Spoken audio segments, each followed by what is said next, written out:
Well, a very big welcome to you wherever you're listening to this coaching cafe. Perhaps you're listening to it live or you're listening to it on your favorite podcast and streaming service. My name is Natalie Ashdown from the Open Door Coaching Group. Welcome to our coaching cafe. I'm joined on the line by Paula Jones-Hunt, our resident HR specialist. Hello, Paula. Good morning. And today it's a rather exciting day because we're going to be celebrating our 20th anniversary in business, and that 20th anniversary is happening this month. So we thought we'd take some time out actually and have a few flashbacks and have a bit of a discussion about the last 20 years, which is really freaking me out when I think about it. But before I begin, let me just acknowledge the traditional owners on the lands and the custodians on the lands on which we're meeting today, and their continuing connection to the land, waters, and communities of Australia. And we extend our acknowledgement to our international people as well. If you're a traditional owner or a custodian of the lands on your international lands, we pay our respects to you, to them, to elders past, present, and emerging, and anyone who might be on the line. So, well, here we are. Our agenda today is flashback to 2003 as part of our big 20th birthday celebrations. So we'll be thinking about how coaching has changed over the last 20 years and perhaps discuss a few milestones around Open Door as well. If you are new to the Coaching Cafe, welcome. We are all about creating a community, sharing our learned experience, having thought-provoking conversations. You can interact with us via the chat box. Thank you for those people who are already saying congratulations. That's very nice of you. You can interact with us via the chat box. Feel free to post your comments or ask questions, which Paula will be picking up. So if you're new, welcome. If you are a regular, thank you. You know that we love having you all come together live every Friday. And if you're listening on your favorite podcast service, thanks for joining us as well. If you're here to collect your ICF CCEUs, they are available for free at the end of the session. Just hold on the line and we'll make those available to you. So that's our bit of our introduction to you. Paula, let me hand over to you then, and I'll just stop this share as well. Thank you. This is one of those really amazing, absolute joys of the world to be able to interview one of your mentors and personal heroes, particularly around the success of Open Door Coaching, which has been a big part of my adult life. When you think about 20 years, and we won't tell people how old we are, but it's a big part of my adult life. So 20 years ago, Natalie, Chicago won Best Picture at the Oscars. Beyonce was all over it. Eminem was #1 in Australia. So let's go back. Let's go back to the beginning.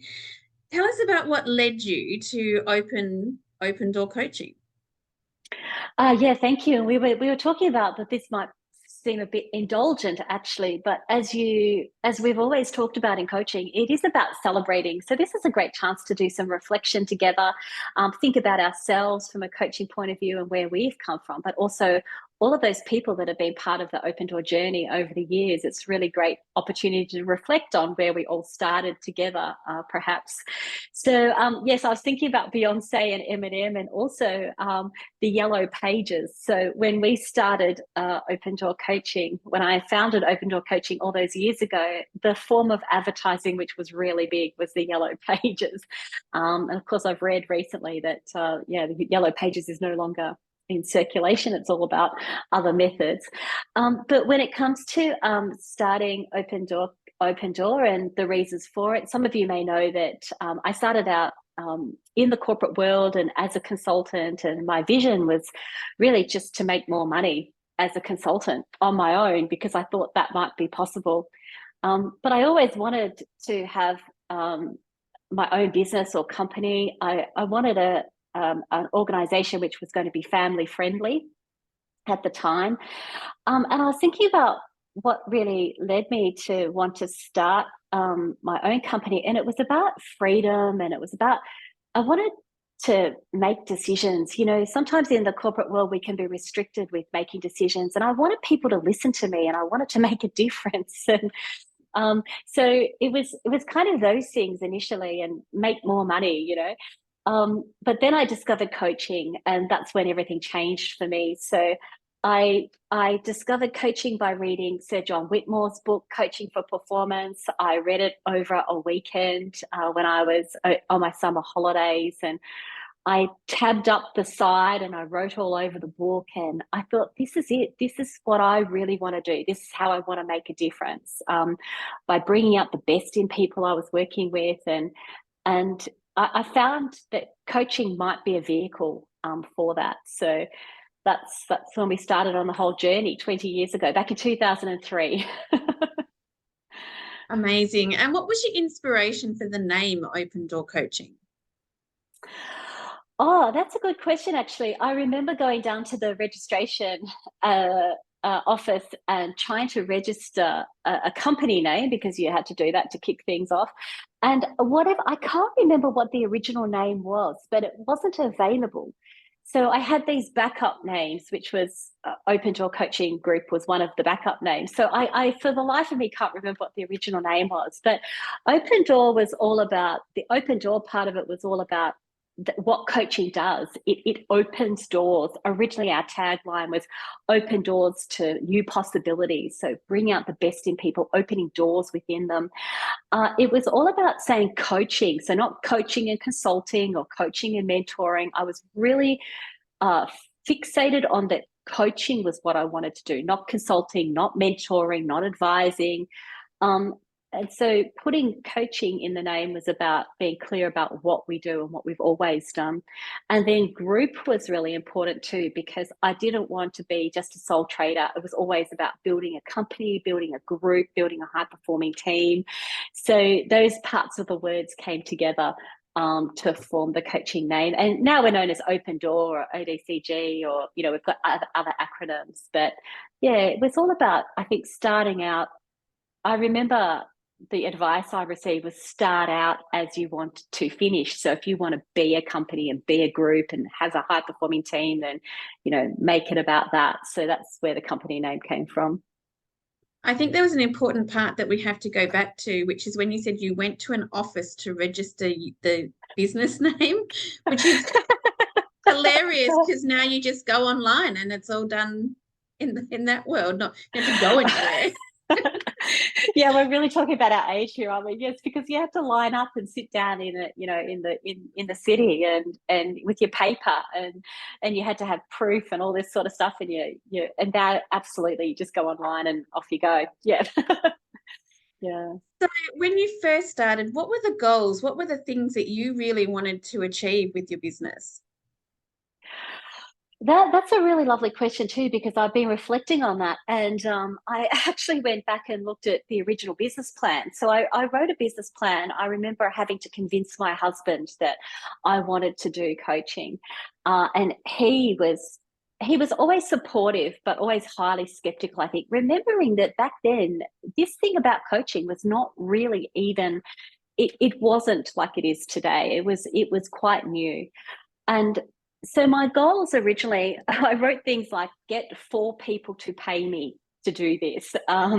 You know, it was all about trying to earn a bit of cash, and it was also about having consulting on the side to cash flow the business. So it was get 4 people to pay me to do something. Could people actually pay me to do something like this? But then my goals became, what if I could replace my income? What if I could pay my son's school fees from this new business called coaching? But my broader vision was really to go back to organizations as a service provider and change organizations. So it was really about, how can I make a difference to organizations as a service provider, using this skill set, using this toolkit called coaching, to enable what we're trying to achieve in organizations. And it was about trying to bring out the best in people. I was never a coach originally. I was a director, a teller. I came from a project management background, a marketing background.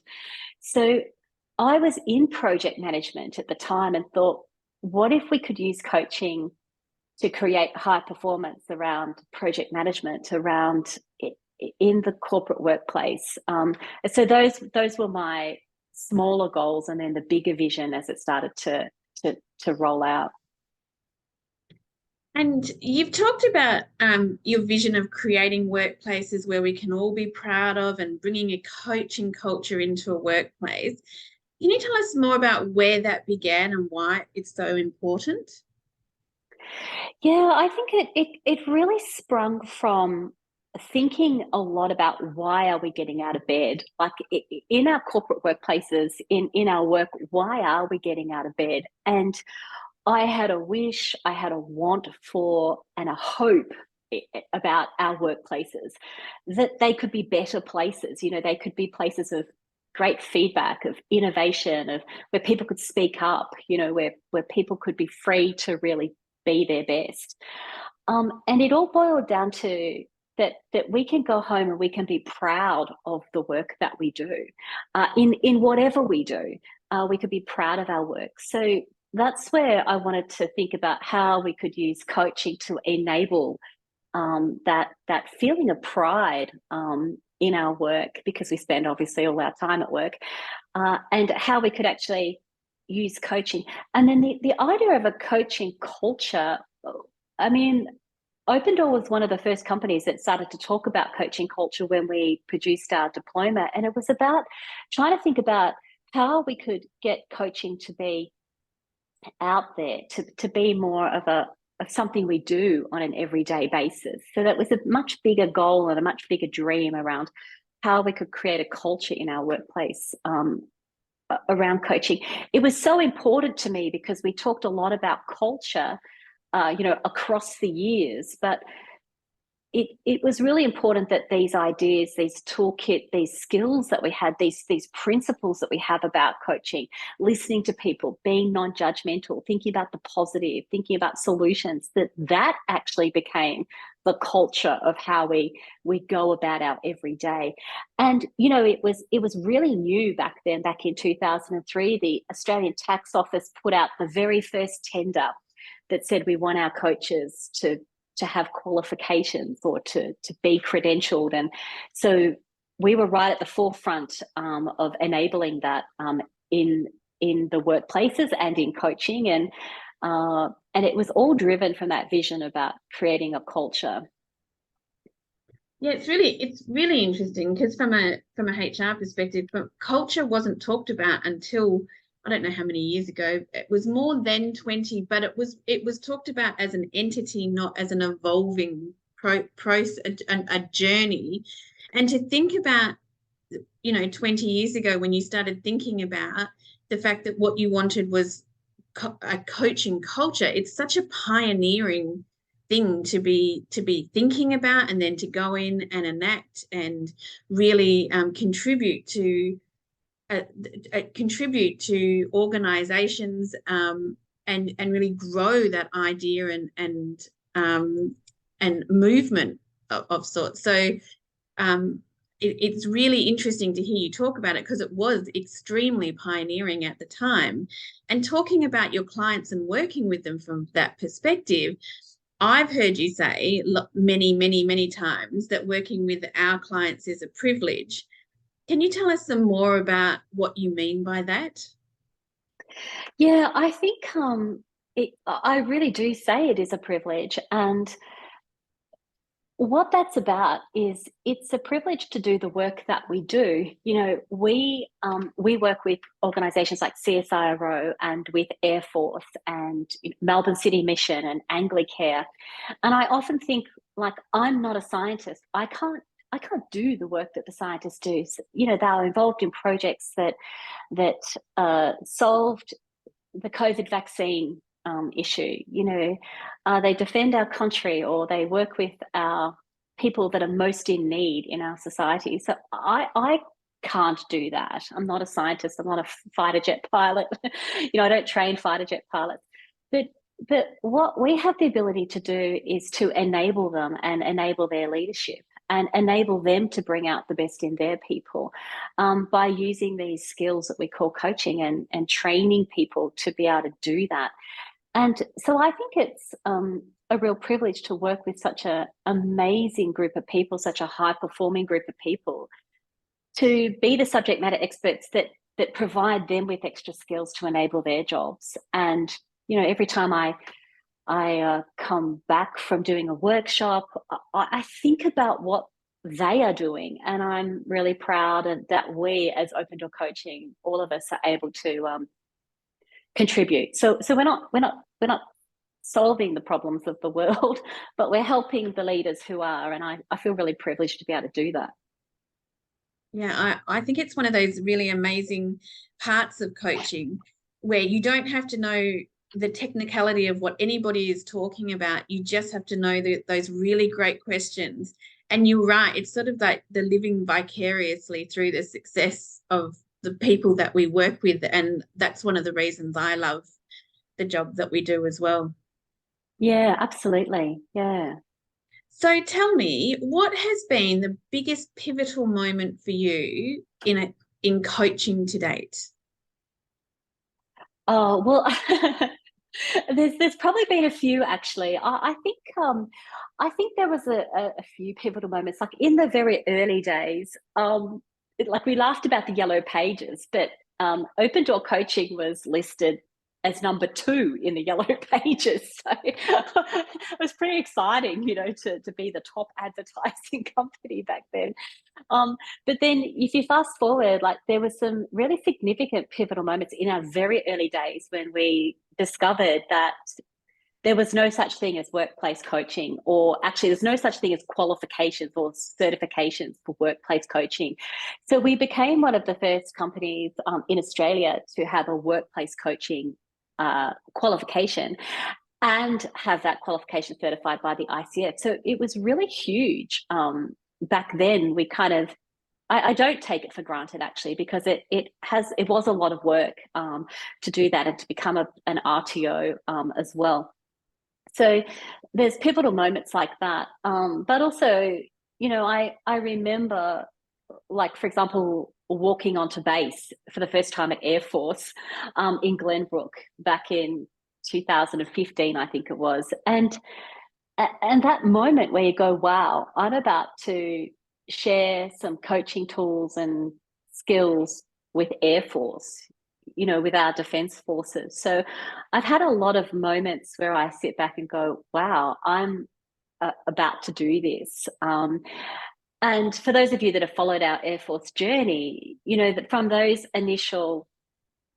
uh, from that initial walking onto base, Air Force have rolled out coaching and Coaching 101 programs now to over 9,000 people. So it was always about trying to create that, what they call the force multiplier effect. You coach one person and then they can coach 20 people who can coach 20 people. So that moment where you think, wow, this could be the beginning of something really huge. I remember those moments. I also remember the funny moments, like asking the people at Air Force, where are the assets? Where are the jets? And they're like, no, there's nothing here. So a couple of the Air Force bases have no assets, so to speak. And I really looked like a civilian when I didn't know about those kind of things. But you pick up things quite quickly as you go along. So yeah, things like that were really pivotal. And then, we personal achievements like achieving my MCC, but also then being sponsored by Air Force to do my doctorate. So there's some really great milestones which I think back and I feel really proud of, and I feel so proud of what we've been able to achieve as a team and what we've been able to achieve with our clients and what our clients have enabled, the difference that they're making. Yeah, and 20 years in business is impressive. I mean, when you think of a small business opening, I know there's statistics that most of them fail within a small, within 7 years, many of them have disappeared, but you haven't disappeared. And you've not only survived, but thrived. And if we think about those 20 years, we've been through the Twin Towers falling, we've had global financial crisis, a pandemic, tightening of budgets, loosening of budgets. So what do you think are your keys to having a successful business? Wow, that's a really huge question as well. You're doing very well, Paula, for all these great questions, of course. You're a super coach. Um, uh, well, I just, a comment on those big shocks. I think that those are massive things that happened in Australia, but also globally. And, I do think back on those times, and even like more recently, the global pandemic, and how many businesses have just gone out of business. And I feel really strongly for those businesses that have suffered. And at the same time, I feel really proud that we've been able to weather those significant storms as we've gone. I remember, I think it might have been the global financial crisis, where a lot of coaches and coaching businesses didn't go on. People went back and got jobs because it wasn't sustainable. Um, so yeah, I do think about the shocks in the marketplace and the impact on people, and not just on our businesses, but other businesses and their homes and their families as well. But from a celebration point of view, and the keys to success, I think it would honestly come back to things like really hard work. So uh, working really hard, but also having a really big vision, like a big vision about what we want for our workplaces and what we feel capable of achieving when we work with our amazing clients. And I think we've always had that pursuit of continuous improvement. So being happy, but always thinking about where are we going and what's next, and what enables clients and what enables the work they're doing. And 100% success is tied to having a wonderful team, people like yourself, and everyone that's working with Open Door and around Open Door. So we've managed to surround ourselves with really, really amazing people in our clients, in the teams, in the people that have come and gone over the years. And our success is obviously to our clients, because they enable us to do our work, but then they've got to go back in the workplace, and there's champions within the workplace that they are the only people that believe in coaching and they've got to take it back to their workplaces, and they've got to see how they can influence and get people to make decisions around coaching. And so I think the key to success is working with those amazing people, and enabling and keeping in touch and building those relationships. So many people we've known for so many years, and we can remember the first work that we did together. So, it's things like that. I think that vision and the hard work. And the other thing I'd say is staying focused on what we really want to do. I remember going to a conference once, and one year you look at the banners that people put up, and one year it's, we do recruiting, and then the second year it was, we do recruiting and consulting, and the third year it was, we do recruiting and consulting and coaching. I'm like, oh right, so they're all onto coaching now. But we've always held strong about what we do and how we want to make a difference. And I think that's meant that we're smaller and perhaps more boutique, but it means that we're doing what we really love, I think, every single day. I actually think what you said there is the critical piece, is that we do what we love every single day. Yeah, absolutely. Yeah, that's a key to success. Absolutely. That you and I, Paula, are working on a compliance project at the moment, but in a weird kind of way, we are excited by that, and we are doing what we love, because it's enabling us as a registered training organization to be meeting all the high standards we have to meet, and we love doing that in a weird kind of way. So I think part important. of it is, when you talked about team, is it's that collaboration, and the fact that we look, the project is not exciting, people, but we always have fun in the conversation, or when we tick something off, it's like super cool. And I think that's the key in there, is that we do what we love, and we know that if by doing this, it'll mean we can keep doing what we love. So it's all good. Yeah, you're right. You add extra keys. Like, there's lots of keys to success, I think, that we've had over the years as well. And it is having fun, like having a bit of a laugh, having fun. Those kind of things are really important. When I'm traveling, and I'm doing a lot of traveling, I'm getting out of bed to do what I love, and that's super important. I remember doing a workshop with Sir John Whitmore before he passed away, and he must have been 70 or 75 at the time, and he was still delivering coaching workshops. And I remember watching him, and he was sitting down a little bit, so he wasn't on his feet the whole time. He was sitting down a bit, and I just thought to myself, I'd just love to be doing that. Like, I'd still love to be doing what I love and still making a difference and still coaching, when you're 75. And it's that kind of approach, I think, that we can have. It keeps us young, keeps us continuously improving. And so that's my other vision and goal that I have, that it's all from seeing other wonderful mentors and role models and what they've been able to achieve as well. Now, I have one last question for you. So if you're on the line and you've got a question you want to ask Natalie, we'll have a few minutes at the end. So stick them into the chat for me. But my last question for you, Natalie, for someone who is just starting out in coaching, they've just discovered this concept and they're excited about it, what advice would you give them? Yeah, I think about that often, actually, because we do mentor people starting out, and there's people transitioning from their corporate roles into coaching. And, things are quite different now from when we started out. Having said that, I think the same principles still apply. The advice I would give is believe in yourself, believe in the vision and what you want and what you want from your workplaces. Sometimes we have to hold that torch when other people don't believe it or see what we can see and the way we can make a difference. I think for me, it's all about build a team.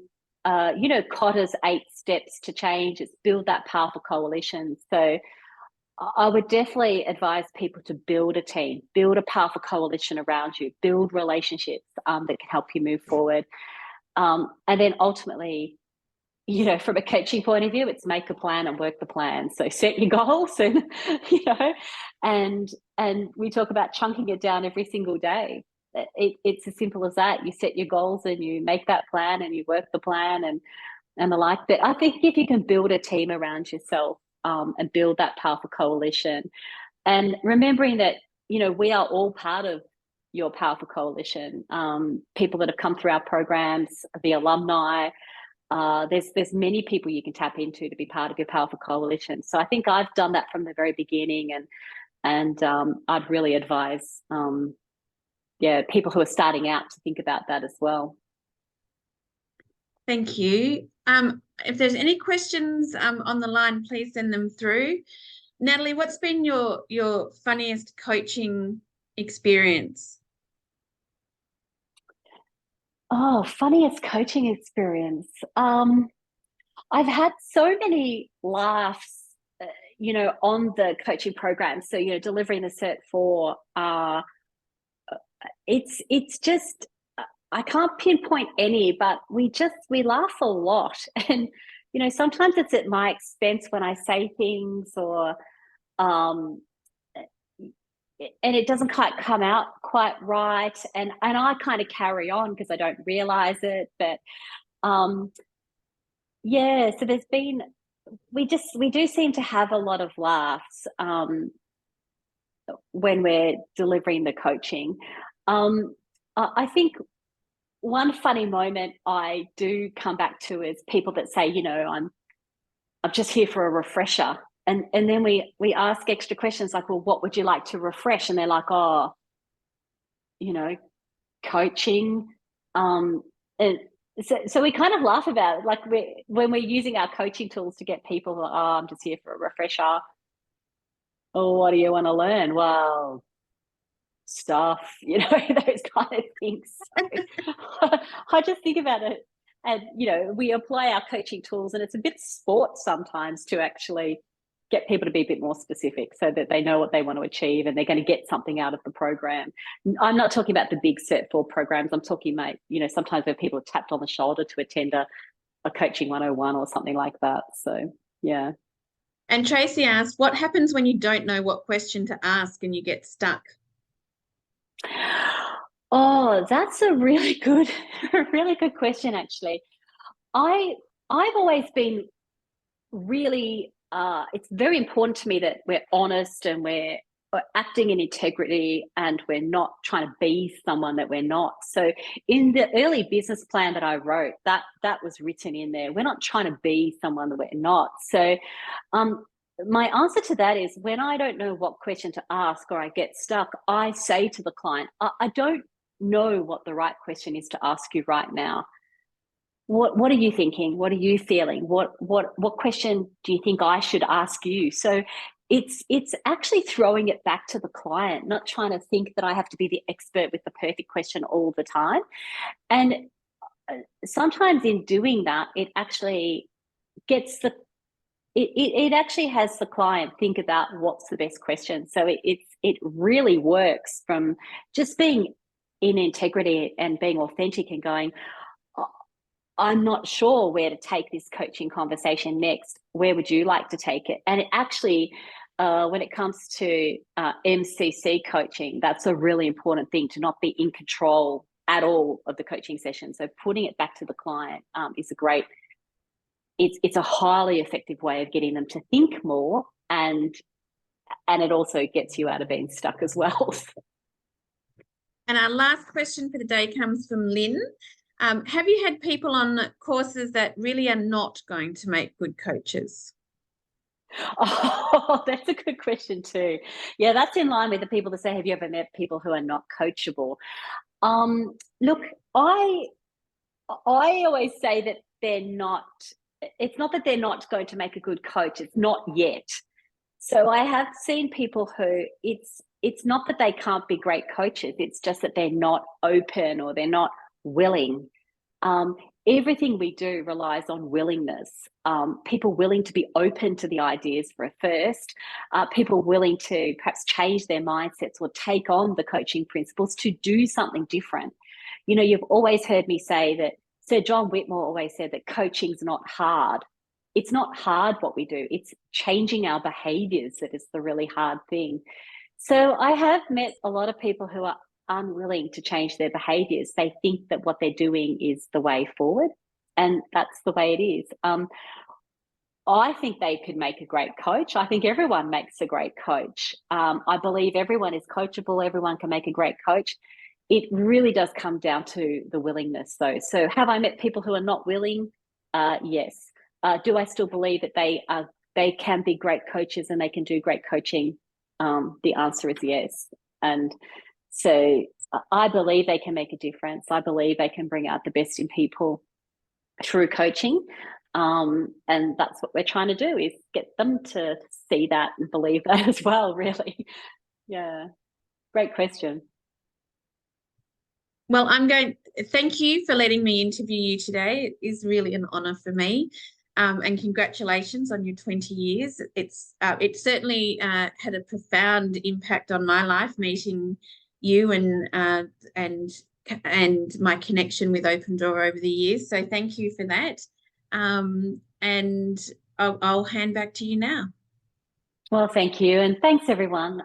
As we said, it's a really great opportunity to reflect and to celebrate. So it gives us all a chance, no matter how you've been involved in Open Door, for us to really enjoy that connection and those relationships we've built over all those years. So thank you very much, everyone. We look forward to catching up with you at our next webinar, where I get to turn the tables on you, Paula, and interview you. So I'm certainly looking forward to that as well. Thank you, everyone. Enjoy your coaching.